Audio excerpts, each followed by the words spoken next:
sword and board, Rob is going to be Florentine, and he's going to close on me.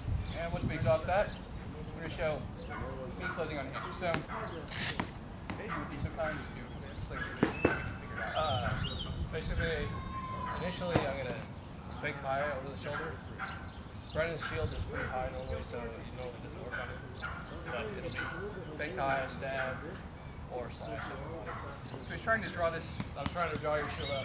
Right. He's trying to draw my defense into my upper left quadrant while he's attacking my middle right quadrant.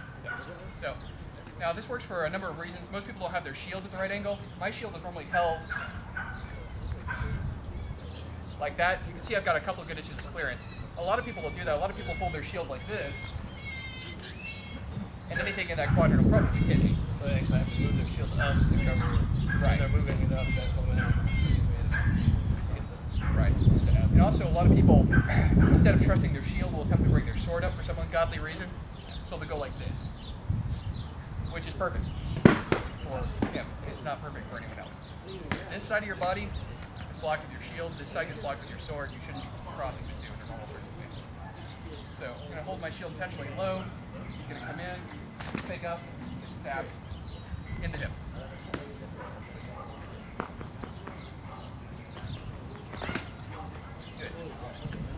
Now you see how he's coming in and he's kind of throwing high over here, but he's actually kind of dropping as he comes in to get under anything that may still be there so he can stab me. Ideally, he wants to come into right in this area here, because even if I manage to get a piece of it with my shield, I'm still going to push it into my side and he'll still be a good stab. So, okay. Good.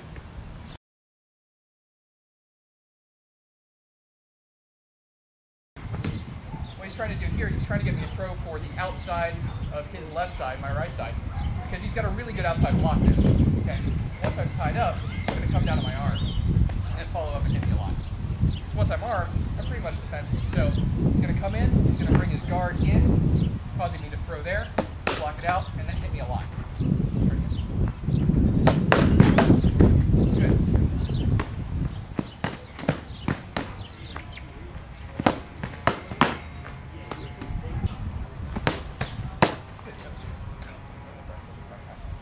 All right.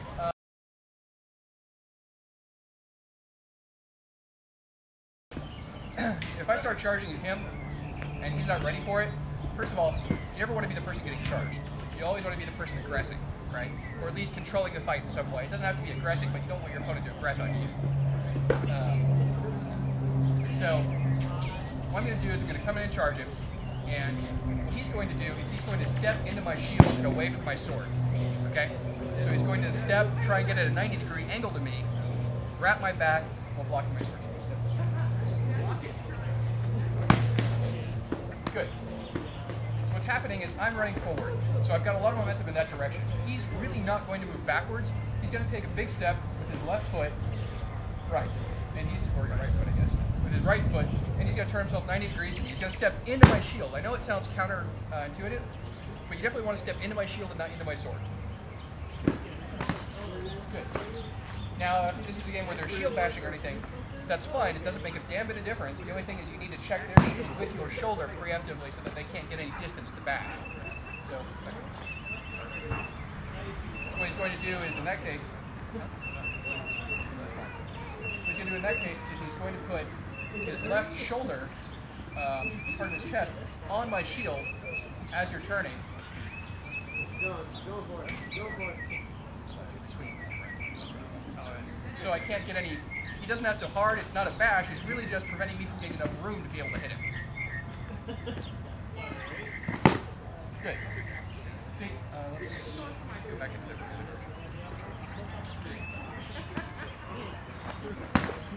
Good. And see, I can't push him now. Because he's taking all my momentum back. You kind of shove him backwards. But if he's got a good stance, it doesn't matter. He's hit me. Yeah, maybe I knock him backwards a little bit, maybe a foot. It doesn't matter, I'm dead. So, here's that. His other option, if he doesn't want me to aggress on him, is as I come in, he throw a leg and fade out.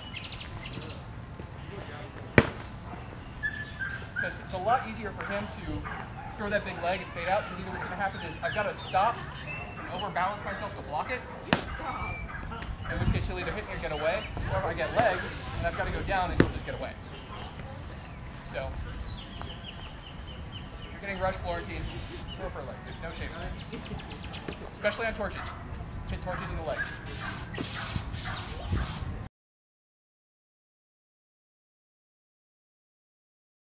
Now if I'm closing on him,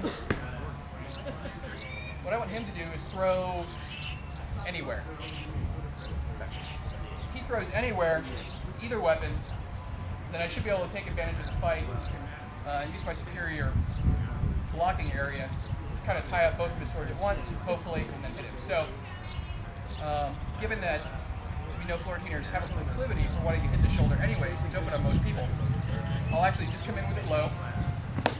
He'll cross, he'll throw to the same side, whatever. Crossing is actually really beneficial to me in this situation.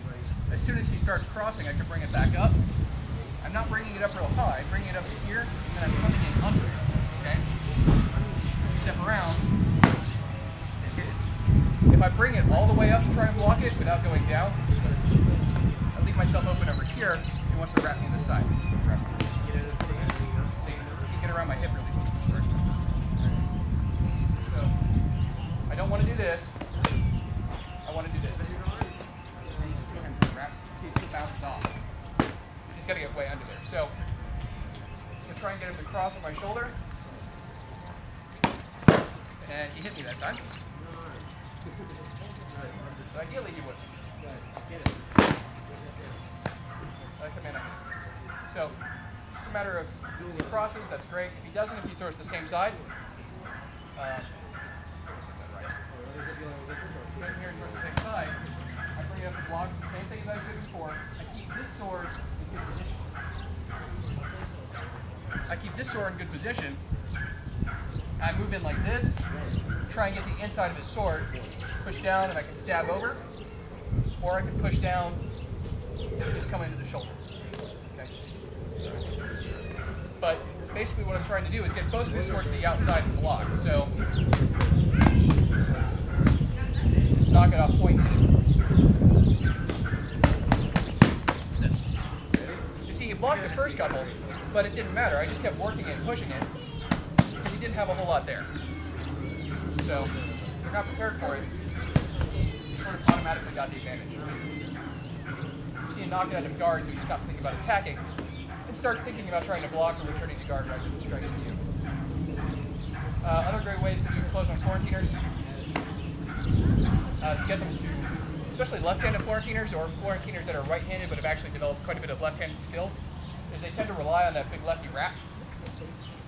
And they'll either throw the flat wrap or they'll throw the low wrap, like that. Either way is fine. You do the same thing that they would do to you. Pull in here, try and get them to throw it, block out, bring your shield in here, and there's not much they can do at this point. Just hit the block. So whoever can get the other person trapped on the outside of a block, and Florentine is generally the person who's going to immediately thereafter win, or at least hit the block. So again, just want to come in, have a good guard, have a bad guard,